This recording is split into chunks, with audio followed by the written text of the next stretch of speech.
Hi everyone. ఈరోజు మనం PDF డాక్యుమెంట్ని మొబైల్లో ఎలా ఎడిట్ చేయాలో చూద్దాం రండి. ఇప్పుడు డబ్ల్యూపీఎస్ ఆఫీస్ అప్లికేషన్ ఓపెన్ చేసి అందులో ఏదైతే మనం ఎడిట్ చేయాలి అనుకుంటున్నానో నేను చూపిస్తున్నాను చూడండి. ఇదిగో ఆధార్ ఎన్రోల్మెంట్ అని ఉంది కదా, నేను దీన్ని అయితే ఎడిట్ చేయాలి అనుకుంటున్నాను. అందుకోసం మీరు గూగుల్ ఓపెన్ చేసి సెడ్జా అని టైప్ చేస్తే మీకు ఫస్ట్ ఇంటర్ఫేస్ అనేది ఇలా కనిపిస్తుందని, ఫస్ట్ లింక్ కనిపిస్తుంది కదా సెడ్జా పీడిఎఫ్ అని, దాన్ని క్లిక్ చేయండి. క్లిక్ చేస్తే మీకు ఇంటర్ఫేస్ అనేది ఈ విధంగా కనిపిస్తుంది. ఇక్కడ edit to PDF document it's a free అని ఉంది కదా, దాన్ని క్లిక్ చేయండి. క్లిక్ చేయగానే మీకు అప్లోడ్ పీడిఎఫ్ ఫైల్ అని కనిపిస్తుంది కదా, దాన్ని కూడా క్లిక్ చేయండి. మీరు దేని నుంచి అయితే తీసుకోవాలనుకుంటున్నారో దాన్ని క్లిక్ చేయండి. నేను ఫైల్స్ నుండి తీసుకుంటున్నాను. ఫైల్స్ ఓపెన్ చేసి ఇక్కడ డబ్ల్యూపీఎస్ ఆఫీస్ అని ఉంది కదా, నేను దాన్ని క్లిక్ చేస్తున్నాను.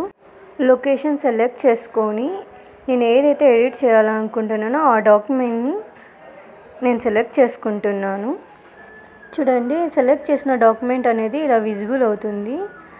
ఇక్కడ మనం ఏం కావాలంటే ఎలా కావాలంటే అలా ఎడిట్ చేసుకోవచ్చు. ఫాంట్ ఎడిట్ చేసుకోవచ్చు, దాని కలర్ చేంజ్ చేసుకోవచ్చు, ఫాంట్ స్టైల్స్ చేసుకోవచ్చు, సైజ్ ఇంక్రీజ్ చేసుకోవచ్చు, డిక్రీజ్ కూడా చేసుకోవచ్చు. ఇప్పుడు నేను చూస్తే మీరు ఆధార్ అప్డేట్ అనేది టైప్ చేస్తున్నాను, దాని కలర్ కూడా చేయొచ్చు.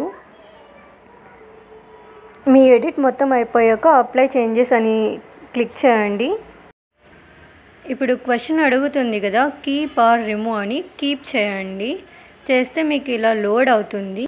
డౌన్లోడ్ ఆప్షన్ కనిపిస్తుంది కదా, డౌన్లోడ్ క్లిక్ చేయండి. మీకు ఇంకొకసారి డౌన్లోడ్ అగైన్ అని అడుగుతుంది. డౌన్లోడ్ అగైన్ అని క్లిక్ చేస్తే మీకు డాక్యుమెంట్ అనేది డౌన్లోడ్ అయిపోతుందండి.